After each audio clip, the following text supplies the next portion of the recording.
श्रीगणेशाय नमः। अथ श्री गजेन्द्रमोक्ष स्तोत्रम्। श्रीशुक उवाच एवं व्यवसितो बुद्ध्या समाधाय मनोहृदि जजाप परमं जाप्यं प्राग्जन्मन्यनुशिक्षिताम्। गजेन्द्र उवाच ॐ नमो भगवते तस्मै यत् एतच्चिदात्मकं पुरुषायादिबीजाय परेशायाभिधीमहि यस्मिन्निदं यतश्चेदं येनेदं य इदं स्वयं योऽस्मात् परस्माच्च परस्तं प्रपद्ये स्वयं भुवां यः स्वात्मनीदं निजमाययार्पितं क्वचित् विभातं क्वचित् तत्तिरोहितम् अविद्धदृक्साक्षुभयं तदीक्षते स आत्ममूलो वतु मां परात्परः कालेन पञ्चत्वमितेषु कृत्स्नसो लोकेषु पालेषु च सर्वहेतुषु तमस्तदासीद् गहनं गभीरं यस्तस्य पारेऽभिविराजते विभुः न यस्य देवा ऋषयः पदं विदुर् जन्तुः पुनः कोर्हति गन्तुमीरितुम् यथा नटस्याकृतिभिर्विचेष्टतो दुरत्ययानुक्रमणः समावतु दिदृक्षवो यस्य पदं सुमङ्गलं विमुक्तसङ्गा मुनयः सुसाधवः चरन्त्यलोकौ व्रतमव्रणं वने भूतात्मभूताः सुहृदः समे गतिः न विद्यते यस्य च जन्म कर्म वा न नाम रूपे गुणदोष एव वा तथापि लोकाप्ययसम्भवाय यः स्वमायया तान्यनुकालमृच्छति तस्मै नमः परेशाय ब्रह्मणेऽनन्तशक्तये अरूपायोरुरूपाय नम आश्चर्यकर्मणे नम आत्मप्रदीपाय साक्षिणे परमात्मने नमो गिरां विदूराय मनसश्चेतसामपि सत्त्वेन प्रतिलभ्याय नैष्कर्म्येण विपश्चिता नमः कैवल्यनाथाय निर्वाणसुखसंविदे नमः शान्ताय घोराय मूढाय गुणधर्मिणे निर्विशेषाय साम्याय नमो ज्ञानघनाय च क्षेत्रज्ञाय नमस्तुभ्यं सर्वाध्यक्षाय साक्षिणे पुरुषायात्ममूलाय मूलप्रकृतये नमः सर्वेन्द्रियगुणद्रष्ट्रे सर्वप्रत्ययहेतवे असताच्छाय योक्ताय सदाभासाय ते नमः नमो नमस्तेऽखिलकारणाय निष्कारणायाद्भुतकारणाय सर्वागमाम्नाय महार्णवाय नमोपवर्गाय परायणाय गुणारणिच्छन्नचिदुष्मपाय तक्षोभविस्फूर्जितमानसाय नैष्कर्म्यभावेन विवर्जितागम स्वयं प्रकाशाय नमस्करोमि मादृक्प्रपन्नपशुपाशविमोक्षणाय मुक्ताय भूरि करुणाय नमोलयाय स्वांसेन सर्वतनुभृन्मनसि प्रतीत प्रत्यग्दृशे भगवते बृहते नमस्ते आत्माप्तजाप्तगृहवित्तजनेषु शक्तेर्दुष्प्रापणाय गुणसङ्गविवर्जिताय मुक्तात्मभिः स्वहृदये परिभाविताय ज्ञानात्मने भगवते नम ईश्वराय यं धर्मकामार्थविमुक्तिकामा भजन्त इष्टां गतिमाप्नुवन्ति किं त्वाशिशोरात्यपि देहमव्ययं करोतु मे दभ्रदयो विमोक्षणम् एकान्तिनो यस्य न कञ्चनार्थं वाञ्छन्ति ये वै भगवत्प्रपन्नाः अत्यद्भुतं तच्चरितं सुमङ्गलं गायन्त आनन्दसमुद्रमग्नाः तमक्षरं ब्रह्म परं परेशम् अव्यक्तमाध्यात्मिकयोगगम्यम् अतीन्द्रियं सूक्ष्ममिवातिदूरम् अनन्तमाद्यं परिपूर्णमीदे यस्य ब्रह्मादयो देवा वेदालोकाश्चराचराः नामरूपविभेदेन फ्लग्व्या च कलया कृताः यथार्चिषोऽग्निः सवितुर्गभस्तयो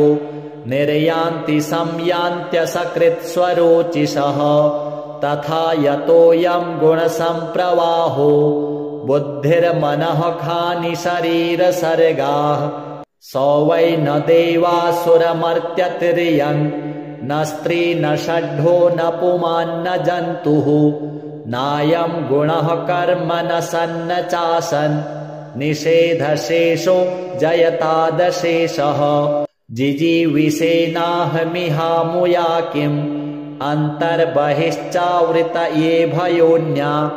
इच्छामि कालेन न यस्य विप्लवस्तस्यात्मलोकावरणस्य मोक्षम् सोऽहं विश्वसृजं विश्वम् अविश्वं विश्ववेदसं विश्वात्मानमजं ब्रह्म प्रणतोऽस्मि परं पदं योगरन्धितकर्माणो हृदि योगविभाविते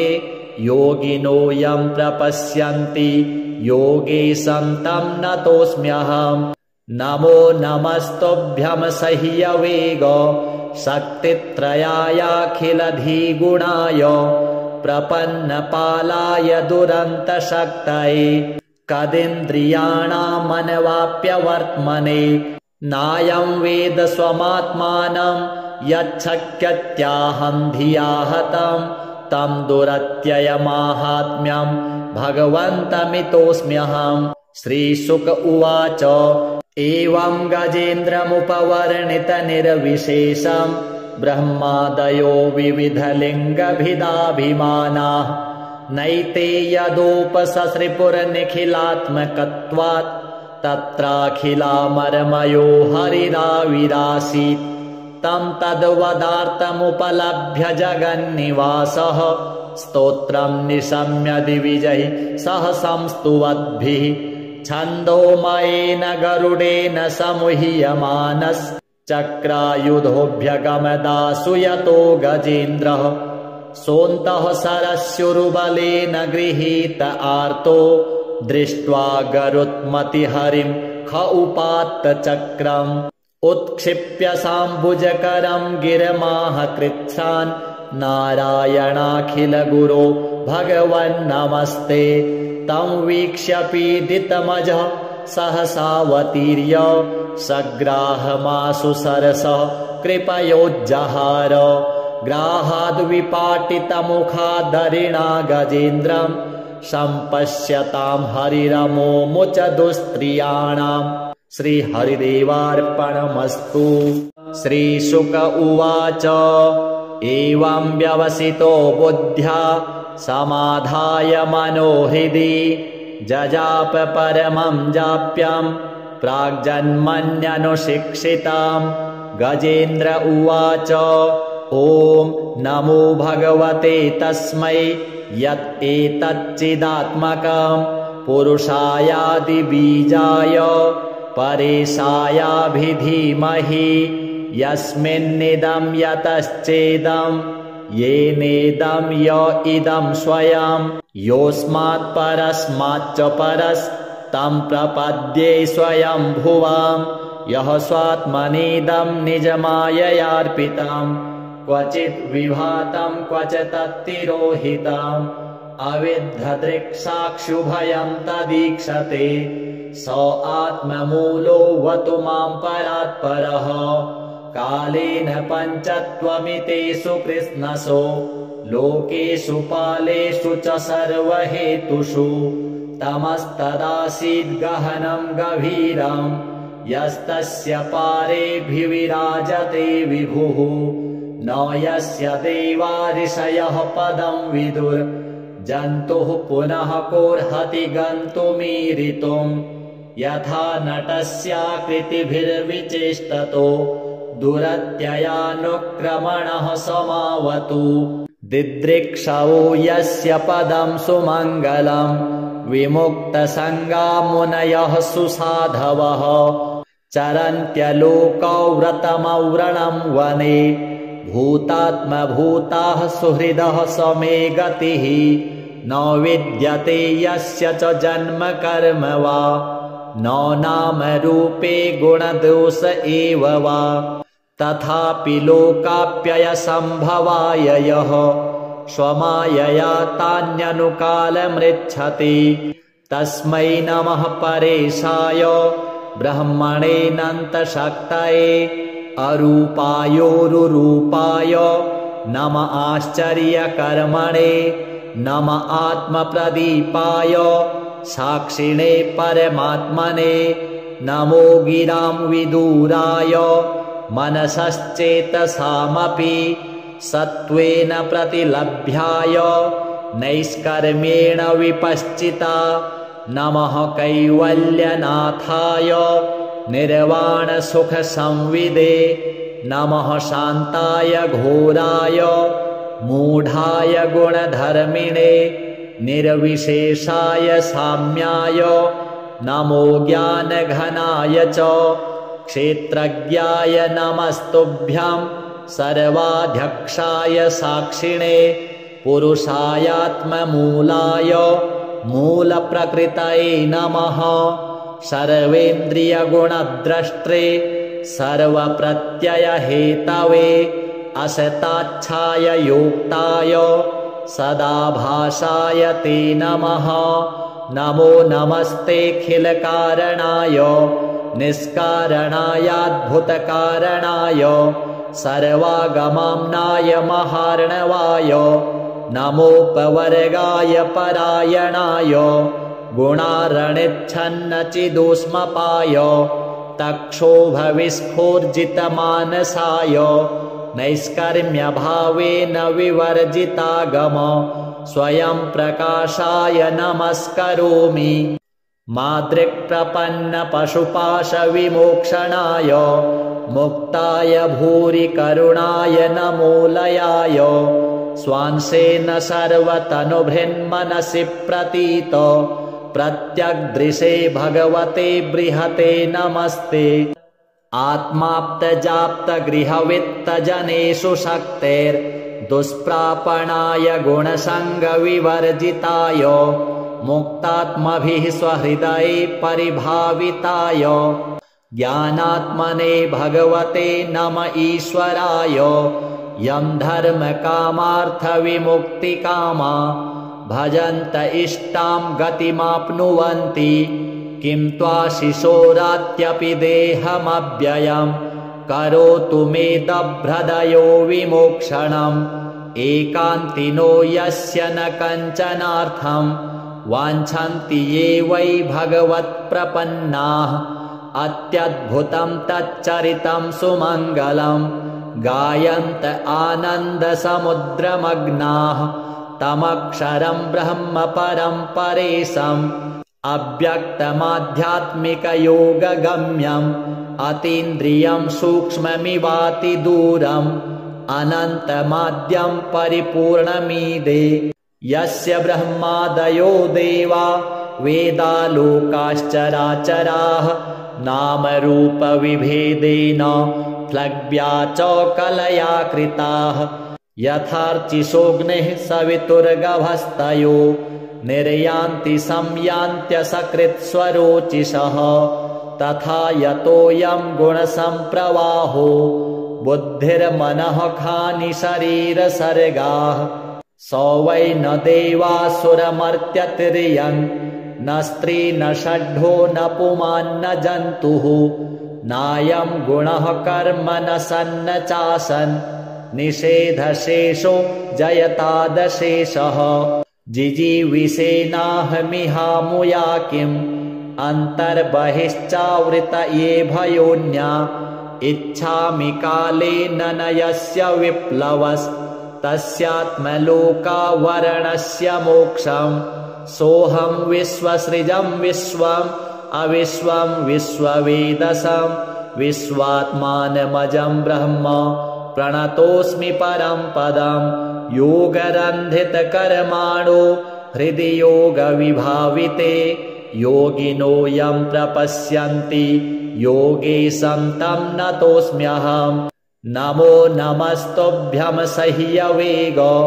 शक्तित्रयायाखिलधिगुणाय प्रपन्नपालाय दुरन्तशक्तये कदिन्द्रियाणामनवाप्यवर्त्मने नायं वेद स्वमात्मानं यच्छक्यत्याहं धिया हतं तं दुरत्ययमाहात्म्यं भगवन्तमितोऽस्म्यहम्। श्रीशुक उवाच एवं गजेन्द्रमुपवर्णितनिर्विशेषं ब्रह्मादयो विविधलिङ्गभिदाभिमानाः नैते यदोपससृपुरनिखिलात्मकत्वात् तत्राखिलामरमयो हरिराविरासीत् तं तद्वदार्थमुपलभ्य जगन्निवासः स्तोत्रं निशम्य दिविजैः सह संस्तुवद्भिः छन्दोमयेन गरुडेन समुह्यमानश्चक्रायुधोऽभ्यगमदासु यतो गजेन्द्रः सोऽन्तः सरस्युरुबलेन गृहीत आर्तो दृष्ट्वा गरुत्मतिहरिं ख उपात्त चक्रम् उत्क्षिप्य साम्बुजकरं गिरमाह कृच्छ्रान् नारायणाखिलगुरो भगवन्नमस्ते तं वीक्ष्य पीडितमजः सहसावतीर्य सग्राहमाशु सरसः कृपयोज्जहार ग्राहाद्विपाटितमुखादरिणा गजेन्द्रं सम्पश्यतां हरिरमोमुच दुस्त्रियाणाम्। श्रीहरिदेवार्पणमस्तु। श्रीशुक उवाच एवं व्यवसितो बुद्ध्या समाधाय मनोहृदि जजाप परमं जाप्यं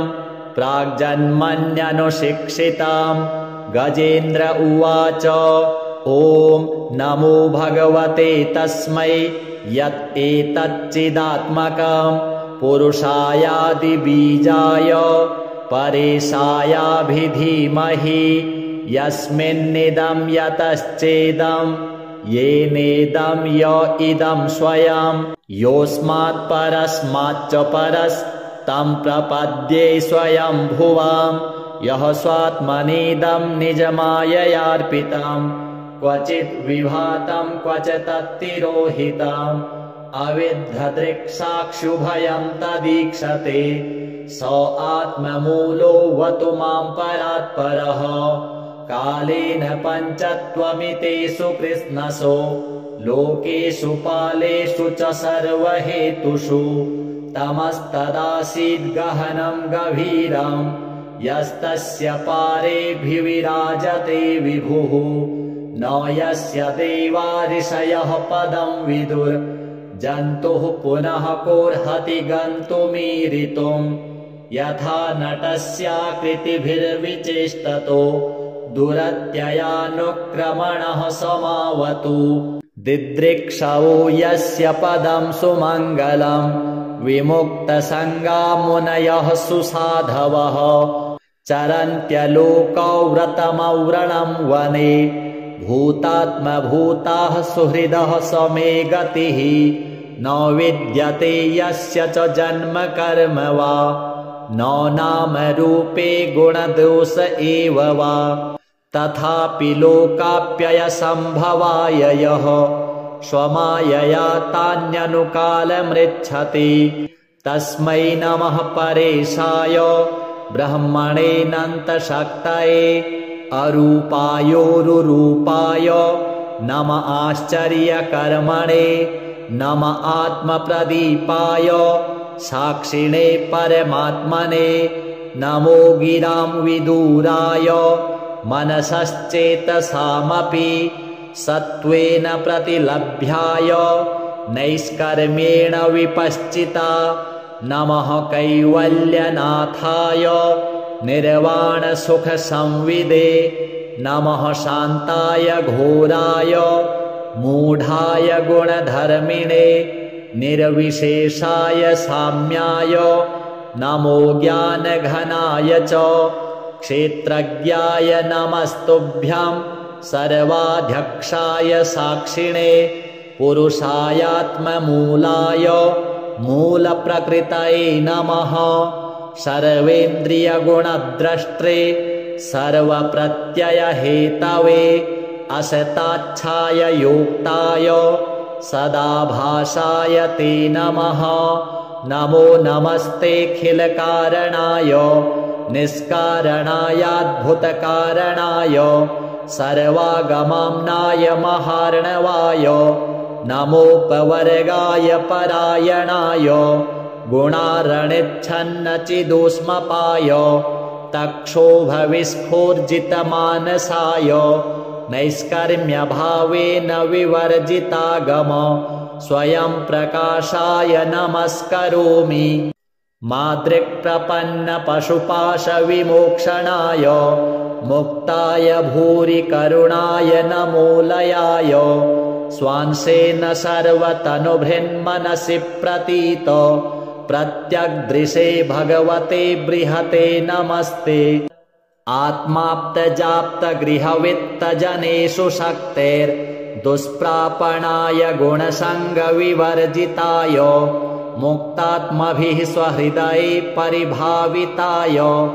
ज्ञानात्मने भगवते नम ईश्वराय।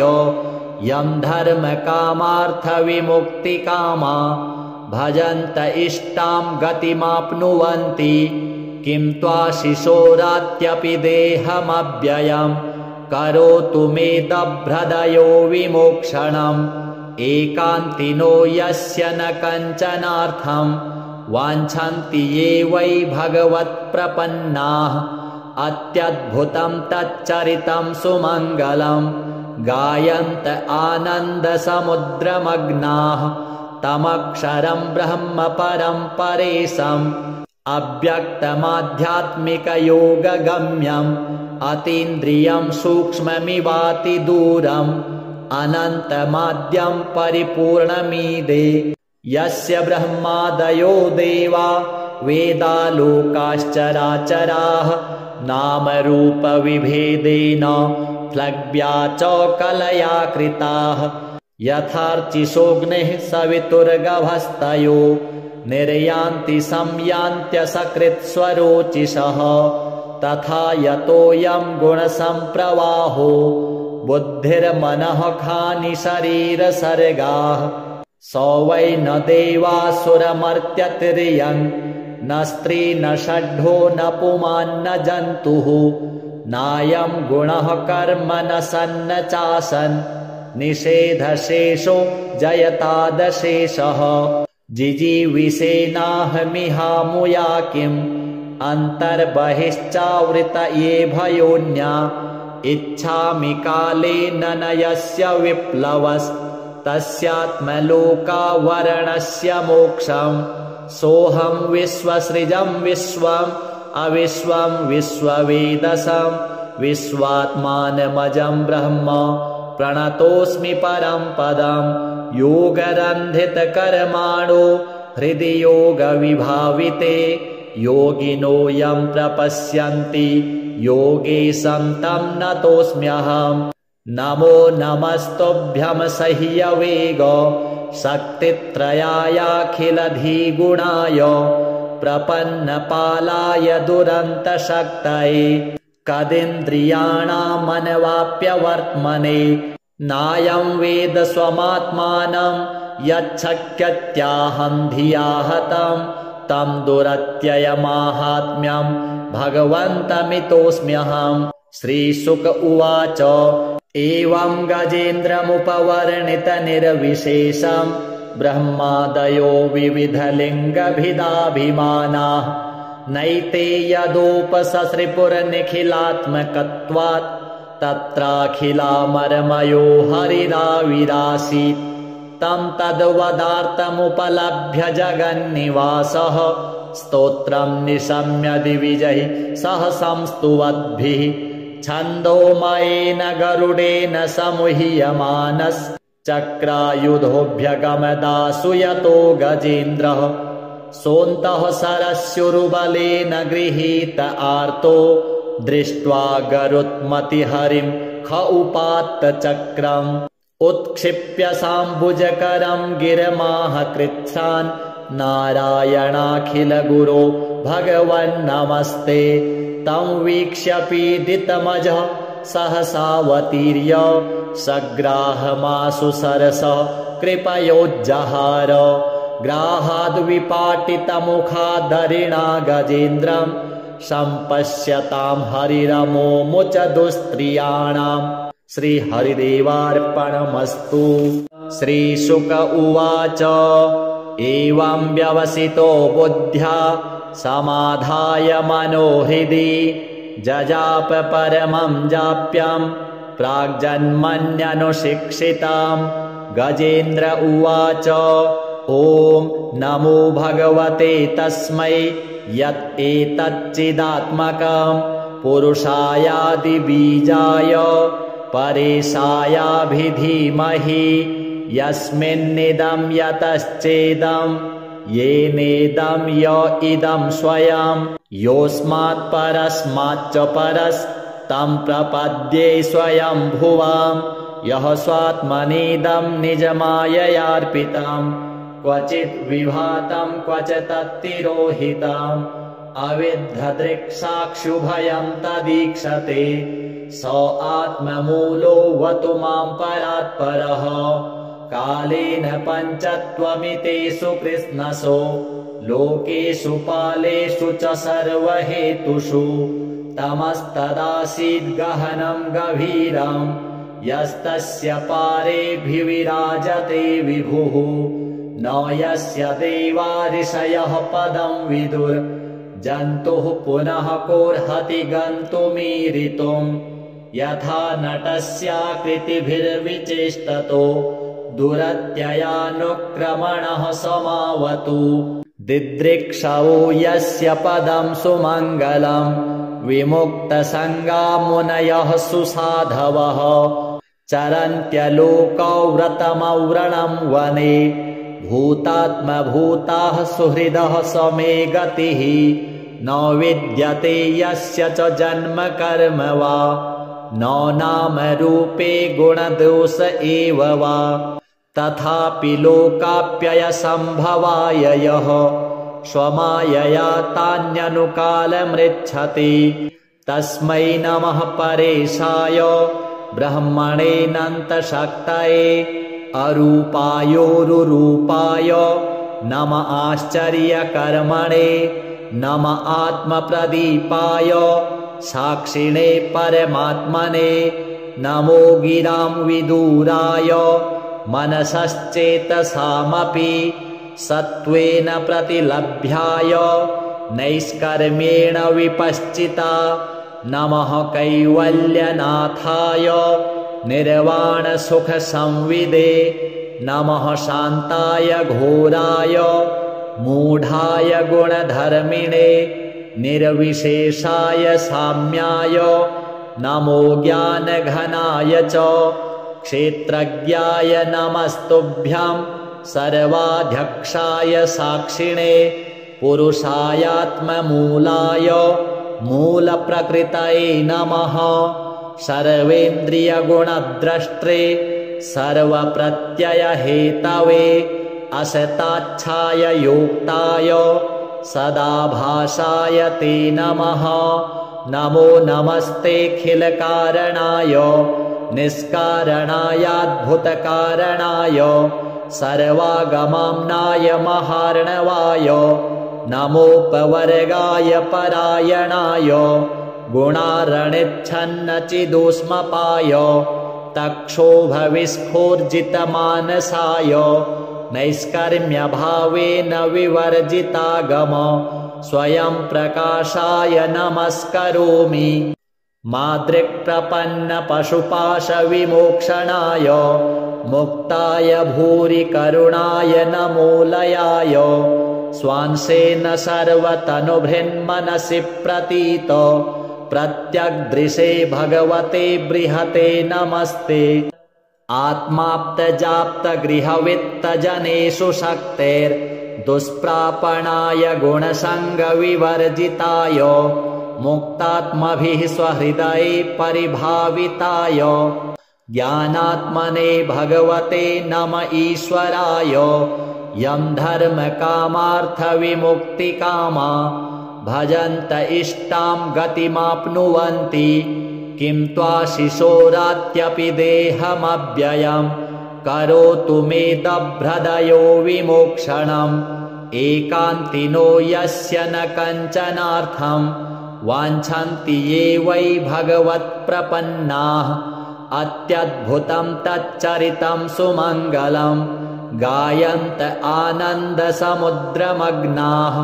तमक्षरं ब्रह्म परं परेशम् अव्यक्तमाध्यात्मिकयोगगम्यम् अतीन्द्रियं सूक्ष्ममिवातिदूरम् अनन्तमाद्यं परिपूर्णमीदे यस्य ब्रह्मादयो देवा वेदालोकाश्चराचराः नामरूपविभेदेन फ्लग्व्या च कलया कृताः यथार्चिषोऽग्निः सवितुर्गभस्तयो निर्यान्ति संयान्त्यसकृत्स्वरोचिषः तथा यतोऽयं गुणसम्प्रवाहो बुद्धिर्मनः खानि शरीरसर्गाः स वै न देवासुरमर्त्यतिर्यं न स्त्री न षड्ढो न पुमान्न जन्तुः नायं गुणः कर्म न सन्न चासन् निषेधशेषो जयतादशेषः जिजीविषेनाहमिहामुया किम् अन्तर्बहिश्चावृत ये भयोन्या इच्छामि कालेन न यस्य विप्लवस्तस्यात्मलोकावरणस्य मोक्षम् सोऽहं विश्वसृजं विश्वम् अविश्वं विश्ववेदसं विश्वात्मानमजं ब्रह्म प्रणतोऽस्मि परं पदम् योगरन्धितकर्माणो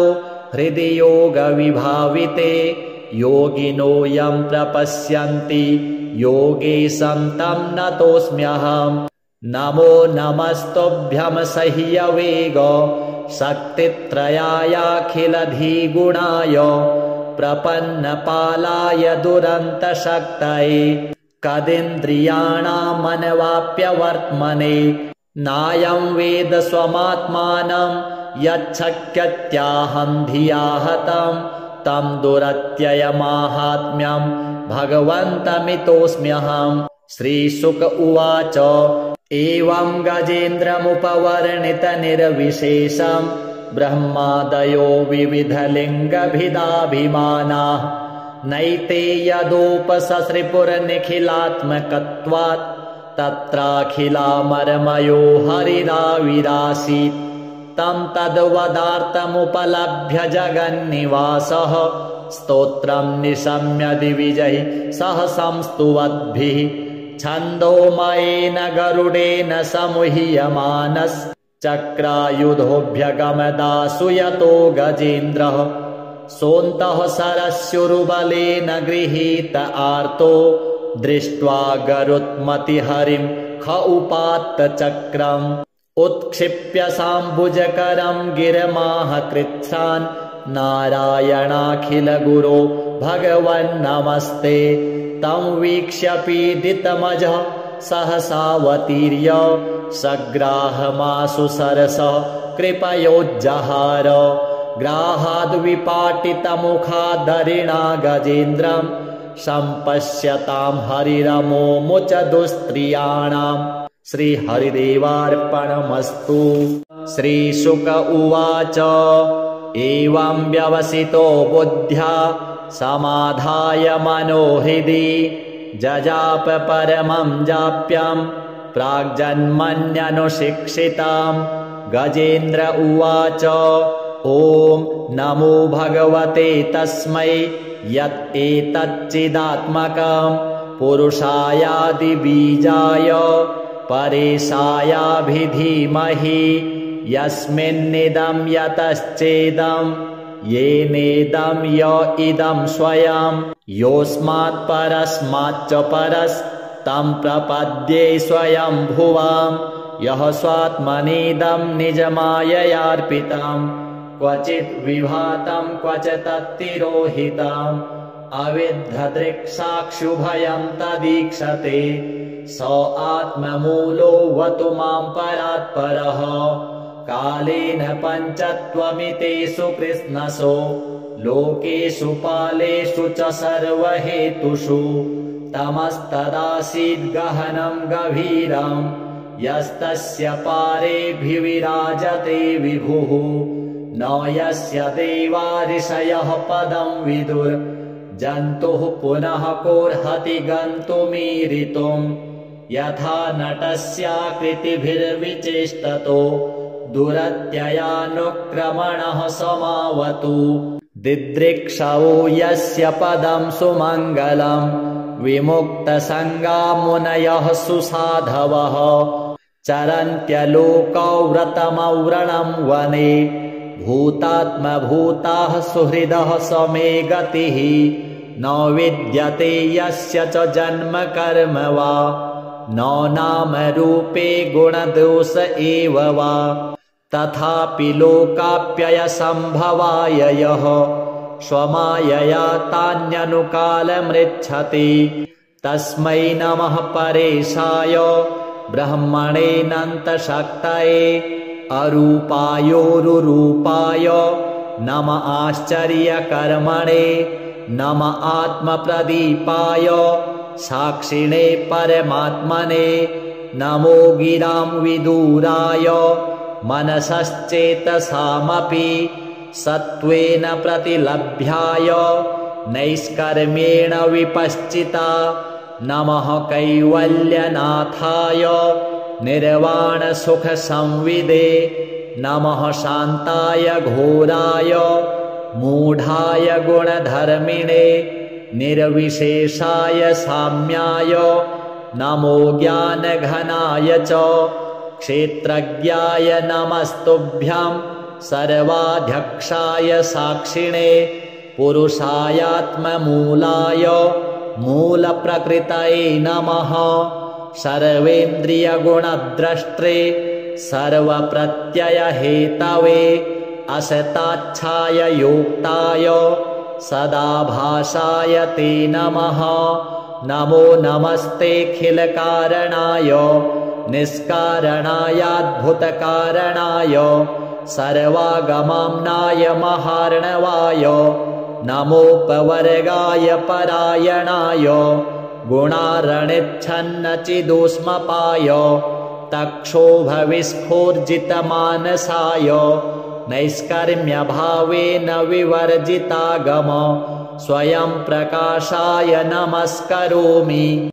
मादृक्प्रपन्नपशुपाशविमोक्षणाय मुक्ताय भूरि करुणाय नमोलयाय स्वांसेन सर्वतनुभृन्मनसि प्रतीत प्रत्यग्दृशे भगवते बृहते नमस्ते आत्माप्तजाप्तगृहवित्तजनेषु शक्तेर्दुष्प्रापणाय गुणसङ्गविवर्जिताय मुक्तात्मभिः स्वहृदये परिभाविताय ज्ञानात्मने भगवते नम ईश्वराय यं धर्मकामार्थविमुक्तिकामा भजन्त इष्टां गतिमाप्नुवन्ति किं त्वाशिशोरात्यपि देहमव्ययं करोतु मे दभ्रदयो विमोक्षणम् एकान्तिनो यस्य न कञ्चनार्थं वाञ्छन्ति ये वै भगवत्प्रपन्नाः अत्यद्भुतं तच्चरितं सुमङ्गलं गायन्त आनन्दसमुद्रमग्नाः तमक्षरं ब्रह्म परं परेशम् अव्यक्तमाध्यात्मिकयोगगम्यम् अतीन्द्रियं सूक्ष्ममिवातिदूरम् अनन्तमाद्यं परिपूर्णमीदे यस्य ब्रह्मादयो देवा वेदालोकाश्चराचराः नामरूपविभेदेन फ्लग्व्या च कलया कृताः यथार्चिषोऽग्निः सवितुर्गभस्तयो निर्यान्ति संयान्त्यसकृत्स्वरोचिषः तथा यतोऽयं गुणसम्प्रवाहो बुद्धिर्मनः खानि शरीरसर्गाः स वै न देवासुरमर्त्यतिर्यं न स्त्री न षड्ढो न पुमान्न जन्तुः नायं गुणः कर्म न सन्न चासन् निषेधशेषो जयतादशेषः जिजीविषेनाहमिहामुया किम् अन्तर्बहिश्चावृत ये भयोन्या इच्छामि कालेन न यस्य विप्लवस्तस्यात्मलोकावरणस्य मोक्षम् सोऽहं विश्वसृजं विश्वम् अविश्वं विश्ववेदसं विश्वात्मानमजं ब्रह्म प्रणतोऽस्मि परं पदं योगरन्धितकर्माणो हृदि योगविभाविते योगिनो यं प्रपश्यन्ति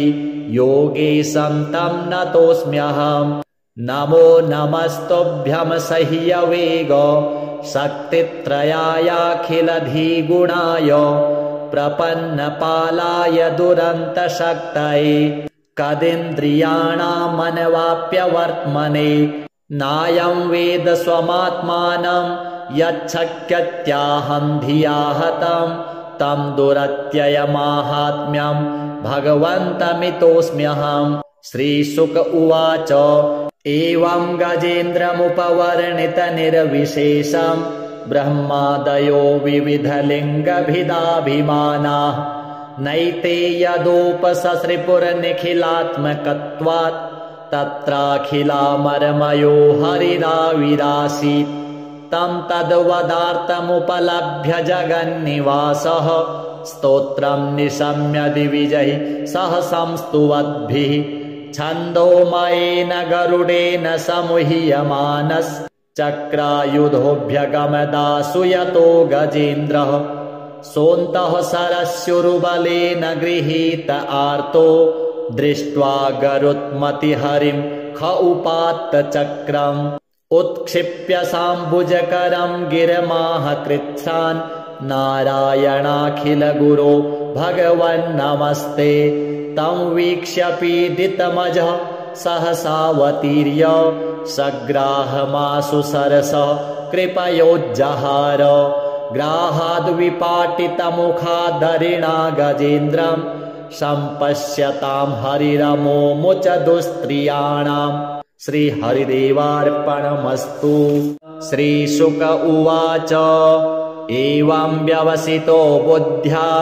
समाधाय मनोहृदि जजाप परमं जाप्यं प्राग्जन्मन्यनुशिक्षितां गजेन्द्र उवाच ॐ नमो भगवते तस्मै यत् एतच्चिदात्मकं पुरुषायादिबीजाय परेशायाभिधीमहि यस्मिन्निदं यतश्चेदं येनेदं य इदं स्वयं योऽस्मात् परस्माच्च परस्तं प्रपद्ये स्वयं भुवां यः स्वात्मनीदं निजमाययार्पितं क्वचित् विभातं क्वच तत्तिरोहितम् अविद्धदृक्साक्षुभयं तदीक्षते स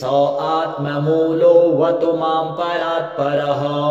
कालेन पञ्चत्वमितेषु कृत्स्नसो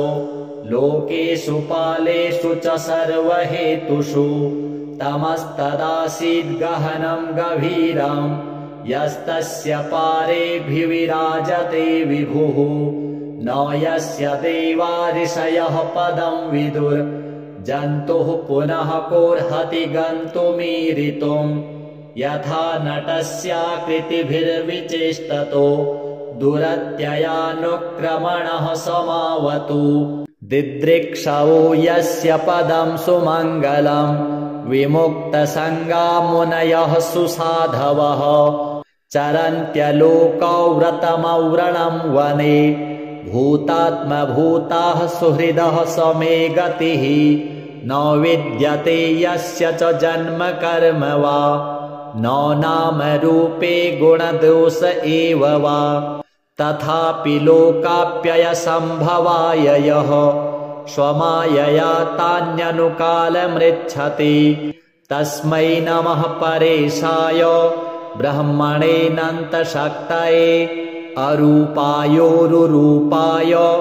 नम आश्चर्यकर्मणे नम आत्मप्रदीपाय साक्षिणे परमात्मने नमो गिरां विदूराय मनसश्चेतसामपि सत्त्वेन प्रतिलभ्याय नैष्कर्म्येण विपश्चिता नमः कैवल्यनाथाय निर्वाणसुखसंविदे नमः शान्ताय घोराय मूढाय गुणधर्मिणे निर्विशेषाय साम्याय नमो ज्ञानघनाय च क्षेत्रज्ञाय नमस्तुभ्यं सर्वाध्यक्षाय साक्षिणे पुरुषायात्ममूलाय मूलप्रकृतये नमः सर्वेन्द्रियगुणद्रष्ट्रे सर्वप्रत्ययहेतवे असताच्छाय योक्ताय सदाभासाय ते नमः नमो नमस्तेऽखिलकारणाय निष्कारणायाद्भुतकारणाय सर्वागमाम्नाय महार्णवाय नमोपवर्गाय परायणाय गुणारणिच्छन्नचिदुष्मपाय तक्षोभविस्फूर्जितमानसाय नैष्कर्म्यभावेन विवर्जितागम स्वयं प्रकाशाय नमस्करोमि मादृक्प्रपन्नपशुपाशविमोक्षणाय मुक्ताय भूरि करुणाय नमोलयाय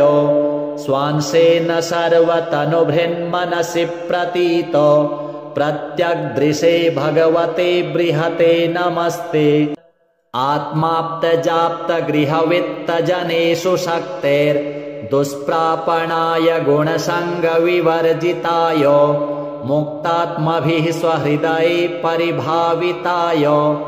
ज्ञानात्मने भगवते नम ईश्वराय यं धर्मकामार्थविमुक्तिकामा भजन्त इष्टां गतिमाप्नुवन्ति किं त्वाशिशोरात्यपि देहमव्ययं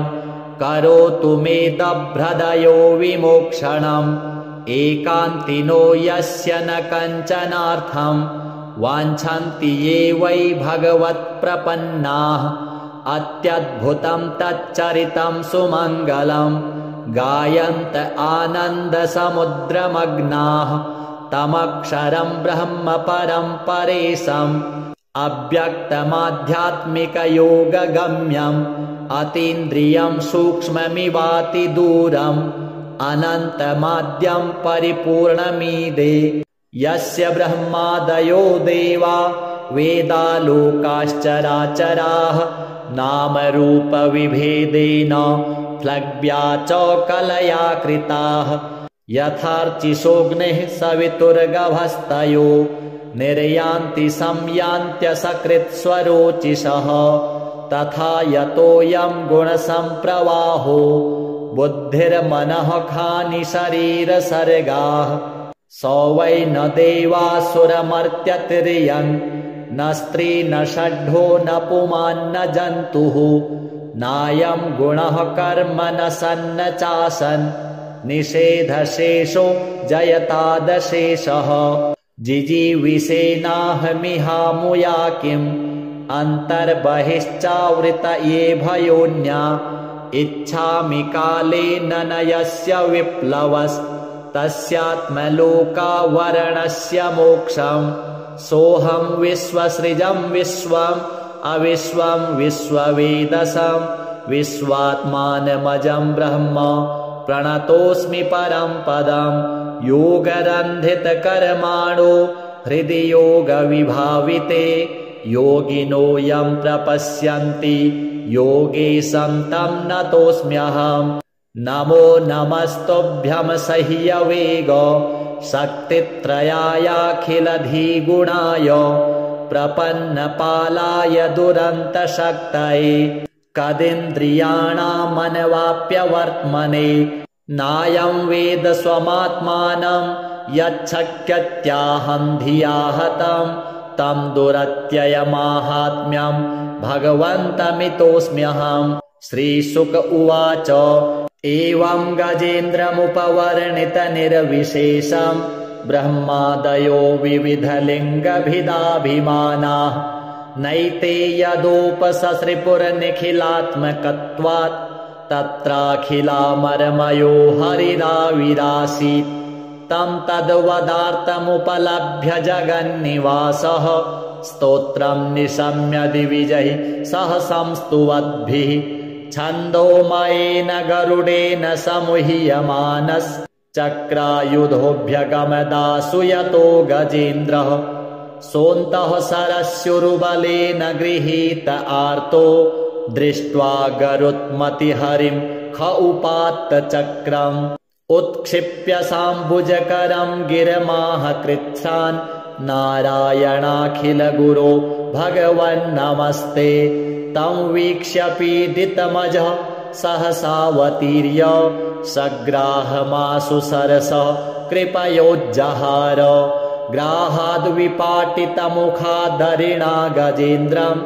सम्पश्यतां हरिरमोमुच दुस्त्रियाणाम्। श्रीहरिदेवार्पणमस्तु। श्रीशुक उवाच एवं व्यवसितो बुद्ध्या समाधाय मनोहृदि जजाप परमं जाप्यं प्राग्जन्मन्यनुशिक्षितां। गजेन्द्र उवाच ॐ नमो भगवते तस्मै यत् एतच्चिदात्मकं पुरुषायादिबीजाय परेशायाभिधीमहि यस्मिन्निदं यतश्चेदं येनेदं य इदं स्वयं योऽस्मात् परस्माच्च परस्तं प्रपद्ये स्वयं भुवां यः स्वात्मनीदं निजमाययार्पितं क्वचित् विभातं क्वच तत्तिरोहितम् अविद्धदृक्साक्षुभयं तदीक्षते स आत्ममूलो वतु मां परात्परः कालेन पञ्चत्वमितेषु कृत्स्नसो लोकेषु पालेषु च सर्वहेतुषु तमस्तदासीद् गहनं गभीरं यस्तस्य पारेऽभिविराजते विभुः न यस्य देवा ऋषयः पदं विदुर् जन्तुः पुनः कोर्हति गन्तुमीरितुम् यथा नटस्याकृतिभिर्विचेष्टतो दुरत्ययानुक्रमणः समावतु दिदृक्षवो यस्य पदं सुमङ्गलं विमुक्तसङ्गा मुनयः सुसाधवः चरन्त्यलोकौ व्रतमव्रणं वने भूतात्मभूताः सुहृदः समे गतिः न विद्यते यस्य च जन्म कर्म वा न नाम रूपे गुणदोष एव वा तथापि लोकाप्ययसम्भवाय यः स्वमायया तान्यनुकालमृच्छति तस्मै नमः परेशाय ब्रह्मणेऽनन्तशक्तये अरूपायोरुरूपाय नम आश्चर्यकर्मणे नम आत्मप्रदीपाय साक्षिणे परमात्मने नमो गिरां विदूराय मनसश्चेतसामपि सत्त्वेन प्रतिलभ्याय नैष्कर्म्येण विपश्चिता नमः कैवल्यनाथाय निर्वाणसुखसंविदे नमः शान्ताय घोराय मूढाय गुणधर्मिणे निर्विशेषाय साम्याय नमो ज्ञानघनाय च क्षेत्रज्ञाय नमस्तुभ्यं सर्वाध्यक्षाय साक्षिणे पुरुषायात्ममूलाय मूलप्रकृतये नमः सर्वेन्द्रियगुणद्रष्ट्रे सर्वप्रत्ययहेतवे असताच्छाय योक्ताय सदाभासाय ते नमः। नमो नमस्तेऽखिलकारणाय निष्कारणायाद्भुतकारणाय सर्वागमाम्नाय महार्णवाय नमोपवर्गाय परायणाय गुणारणिच्छन्नचिदुष्मपाय तक्षोभविस्फूर्जितमानसाय नैष्कर्म्यभावेन विवर्जितागम स्वयं प्रकाशाय नमस्करोमि। मादृक्प्रपन्नपशुपाशविमोक्षणाय मुक्ताय भूरि करुणाय नमोलयाय स्वांसेन सर्वतनुभृन्मनसि प्रतीत प्रत्यग्दृशे भगवते बृहते नमस्ते। आत्माप्तजाप्तगृहवित्तजनेषु शक्तेर्दुष्प्रापणाय गुणसङ्गविवर्जिताय मुक्तात्मभिः स्वहृदये परिभाविताय ज्ञानात्मने भगवते नम ईश्वराय यं धर्मकामार्थविमुक्तिकामा भजन्त इष्टां गतिमाप्नुवन्ति किं त्वाशिशोरात्यपि देहमव्ययम् करोतु मे दभ्रदयो विमोक्षणम् एकान्तिनो यस्य न कञ्चनार्थम् वाञ्छन्ति ये वै भगवत्प्रपन्नाः अत्यद्भुतं तच्चरितं सुमङ्गलं गायन्त आनन्दसमुद्रमग्नाः तमक्षरं ब्रह्म परं परेशम् अव्यक्तमाध्यात्मिकयोगगम्यम् अतीन्द्रियं सूक्ष्ममिवातिदूरम् अनन्तमाद्यं परिपूर्णमीदे यस्य ब्रह्मादयो देवा वेदालोकाश्चराचराः नामरूपविभेदेन फ्लग्व्या च कलया कृताः यथार्चिषोऽग्निः सवितुर्गभस्तयो निर्यान्ति संयान्त्यसकृत्स्वरोचिषः तथा यतोऽयं गुणसम्प्रवाहो बुद्धिर्मनः खानि शरीरसर्गाः स वै न देवासुरमर्त्यतिर्यं न स्त्री न षड्ढो न पुमान्न जन्तुः नायं गुणः कर्म न सन्न चासन् निषेधशेषो जयतादशेषः जिजीविषेनाहमिहामुया किम् अन्तर्बहिश्चावृत ये भयोन्या इच्छामि कालेन न यस्य विप्लवस्तस्यात्मलोकावरणस्य मोक्षम् सोऽहं विश्वसृजं विश्वम् अविश्वं विश्ववेदसं विश्वात्मानमजं ब्रह्म प्रणतोऽस्मि परं पदं योगरन्धितकर्माणो हृदि योगविभाविते योगिनो यं प्रपश्यन्ति योगेशं तं नतोऽस्म्यहम् नमो नमस्तुभ्यं सह्यवेग शक्तित्रयायाखिलधिगुणाय प्रपन्नपालाय दुरन्तशक्तये कदिन्द्रियाणामनवाप्यवर्त्मने नायं वेद स्वमात्मानं यच्छक्यत्याहं धिया हतं तं दुरत्ययमाहात्म्यं भगवन्तमितोऽस्म्यहम्। श्रीशुक उवाच एवं गजेन्द्रमुपवर्णितनिर्विशेषं ब्रह्मादयो विविधलिङ्गभिदाभिमानाः नैते यदोपससृपुरनिखिलात्मकत्वात् तत्राखिलामरमयो हरिराविरासीत् तं तद्वदार्थमुपलभ्य जगन्निवासः स्तोत्रं निशम्य दिविजैः सह संस्तुवद्भिः छन्दोमयेन गरुडेन समुह्यमानश्चक्रायुधोऽभ्यगमदासु यतो गजेन्द्रः सोऽन्तः सरस्युरुबलेन गृहीत आर्तो दृष्ट्वा गरुत्मतिहरिं ख उपात्तचक्रम् उत्क्षिप्य साम्बुजकरं गिरमाह कृच्छ्रान् नारायणाखिलगुरो भगवन्नमस्ते। तं वीक्ष्य पीडितमजः सहसावतीर्य सग्राहमाशु सरसः कृपयोज्जहार। ग्राहाद्विपाटितमुखादरिणा गजेन्द्रं सम्पश्यतां हरिरमोमुच दुस्त्रियाणाम्। श्रीहरिदेवार्पणमस्तु।